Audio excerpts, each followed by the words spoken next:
So, with that being said, during that time when you really did start rapping, who would you say was like your top 5 influences?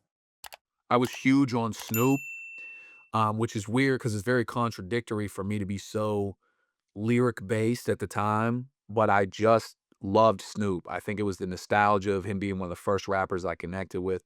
I was big on Pun, big on Pac. I really enjoyed DMX, and probably Jay-Z. I weirdly did not like Eminem early on, just because of the fact that every other white person did. I was such a cornball for it. So, as soon as Bubba Sparxxx hit, I was like, "Yeah, I like Bubba Sparxxx." So, like, I was, like, huge. I still am, like, Bubba's the homie, but, like, '01 when his, like, dark and it's funny, I had no experience in the country, like, I had nothing, like, never, not a country bone in my body, but I was just like, "Yo, dude can rap, and he raps what he knows and whatever, and everyone's on Eminem's jock, so, like, I'm just gonna, like, you know, Bubba Sparxxx is dope." So, And, like, I would you say that during that time it's just you wanted to be different because everybody was into Eminem and like you didn't want to Oh, be yeah, like I another was white corny in guy that that regard, was yeah. I was a cornball in that regard, bro, and I would find any corny excuse to, like, downplay a verse he had. Like, someone would be like, "He said blah, blah, blah, blah," and I'm like, "Bro, do you really think he did that, though? Like, that's so dumb." Like, I would just find any I was such a hater, bro, like, because I remember, like, someone was like, "He said, 'I'll grab you with the knife and stab you with the fucking handle.'" I'm like, "Do you know what that would do to his hand if he did that? That's dumb as shit, bro." Like like and I was just and again, like, hindsight is so dumb because, like, with all due respect to Bubba Sparks, like, he has a video of him, like, jumping in pig slop and shit, and I'm like, "That's the dude," you know what I mean? I mean, again, Bubba Sparks is incredible, that's what he knew he rapped about, whatever, but, now, obviously, looking back, like, Eminem is infinitely. Wait, so you were even hating on M even when 8 Mile came out? Yes, bro, yes. Oh, yeah. I wouldn't even see it at first. I didn't see Emin 8 Mile till years after it came out.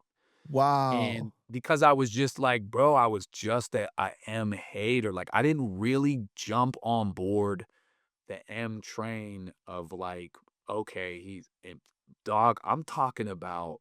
So I obviously knew that he was talented. When I first seen Hi My Name Is, I didn't even consider it like a rap. I thought it was like a parody because Weird Al had that song 2 years before, and I was like, oh, this is another like Weird Al situation where this goofy white dude's gonna like be funny. I didn't even put it together until his second album come out, and Oh, then until the people Marshall were like, Mathers LP came out. yeah, and then they're like, oh no, bro, and it was people just constantly trying to sell me on him, bro, and I was just like. And I did like Stan, so I was like, "Okay, that one's kinda cool." Like, you know what I mean? Like, but again, it's one of the dumbest, like, um, things ever, bro. But yeah, I was a hater at that time. But I would say those 5 that I listed, JX, Pun, Pac, Snoop, at that time for sure would have been my 5, favorite rappers at that time. Got you. It's funny because you brought up Bubba Sparks, and I think that when people think about Bubba Sparks now, they just think Miss New Booty, right? Mhm. But they don't remember like the great records that he had, and even the Deliverance album, which a lot of people consider a very classic album. You know what I mean? I know it's Mhm. one of your favorite albums, actually, right? Yeah. And I remember when that album came out and I was listening to it too, and I was like, bro, like I don't know anything about the country, but like I can visualize somewhat of what he's saying because of, Right. and that goes to show you that hip hop is like so many people, despite race, despite region, wherever they are, right? You can connect with hip hop in some kind of capacity, and it teaches you things that you didn't know about because we didn't Right. have social media on the level that it is now, or the internet that it is now, so you didn't know what other places of the world really looked like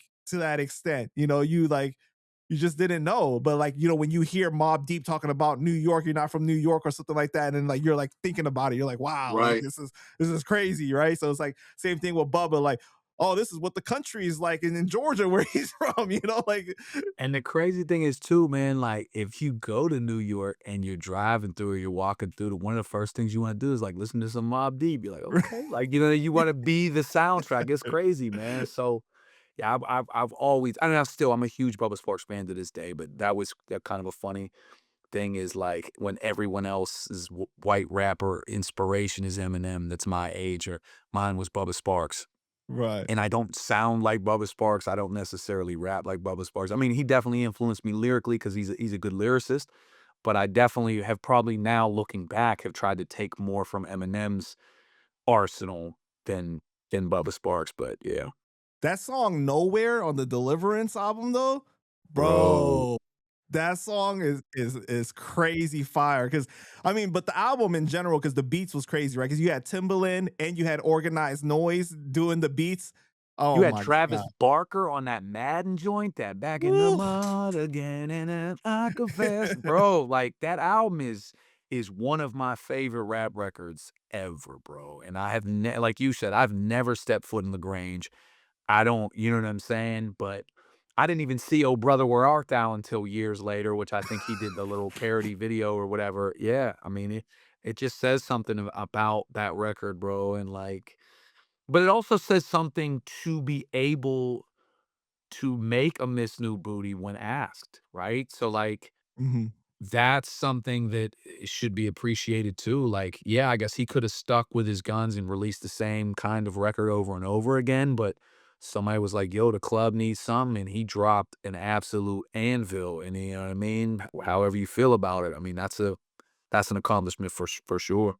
He's been through a lot in his life and his career, man. And you know, you see him now, like he's still going strong and you know, doing a lot of things, getting his life together and stuff. So shout out to him, bro. You know, he's Yeah, doing he real blessed well. a record on the last project with me, man. Right, He's the right, man, bro. yeah. Yeah, it was an awesome full circle to be a fan since 2000 and then, having blessed a record on 21 years later, man, it's cool. It's probably one of the coolest things I've accomplished in hip hop, rap, battle rap.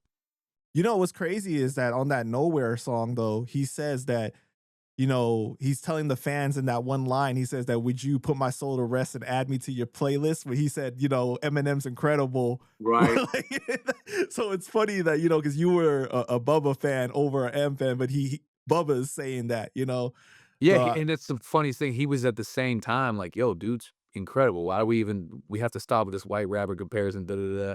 And of course, the first thing I'm doing is like, "Bubba Sparks is better." Yeah, yep.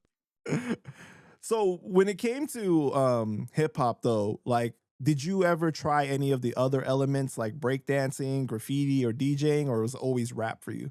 Man, always rap, bro. I couldn't make a beat to save my life. There was one time someone showed me a Fruity Loops thing, and I just made the same loop, and it was just not good. And I've never picked up an instrument. I think in third grade, I played the trumpet, and I don't know what happened to it. Either I lost. Here's what I think happened. I think I lost it, and I definitely it disappeared. And there was a kid that used to come over because there was 4 of us, so there was a lot of rotating kids in the neighborhood to come over, and there was this one kid that nobody really liked, and he would find his way I won't say nobody really liked, but he had some jerk off qualities. I won't say nobody really liked. He was liked, but he was a jerk off, but he was our jerk off. I don't think my mom cared for him, though, and so she was hell bent that he stole the trumpet, and now that I look back, I'm like, "Mom, why would he steal the trumpet? Was he fucking starting his own jazz band?" Like, all the things he could steal, someone's shoes, he gonna come in our crib and steal a Pittsburgh public school trumpet, but because the trumpet disappeared, they told me I couldn't play any they're like, "Yo, you have to replace this," and it was like $180. My dad just looked at it, and was like, "Yeah, I guess you're not playing the trumpet, son." I was like, so I never if I can't play I can't play the guitar, the piano. I would like to someday learn how to do a little acoustic, if only for my own entertainment, but yeah, I can't do it. Oh, and breakdancing, bro, I was pigeon-toed. It ain't happening. I was pigeon-toed and heavy set. That ain't happening, bro. Like, nah. Wow, so you actually used Fruity Loops like really early on then. Bro, this has to be circa '04, maybe, I guess, and I just took I don't even know if it was a sample, bro, and I pasted it and pasted it, and it just went nowhere. It was like the same sample running over and over again. I remember I thought I was like, "This is kinda sounding alright." My man's like, "You just pasted the same thing 4 times. I guess what is that? What else are you gonna do?" You know, there's drums, there's I was like, "Yeah, this is a lot." I was like, "Yeah, that's Yeah, I it. remember what it looked like during that time too, and I was I felt the That's same it." way. I said, "This is too much for me, bro."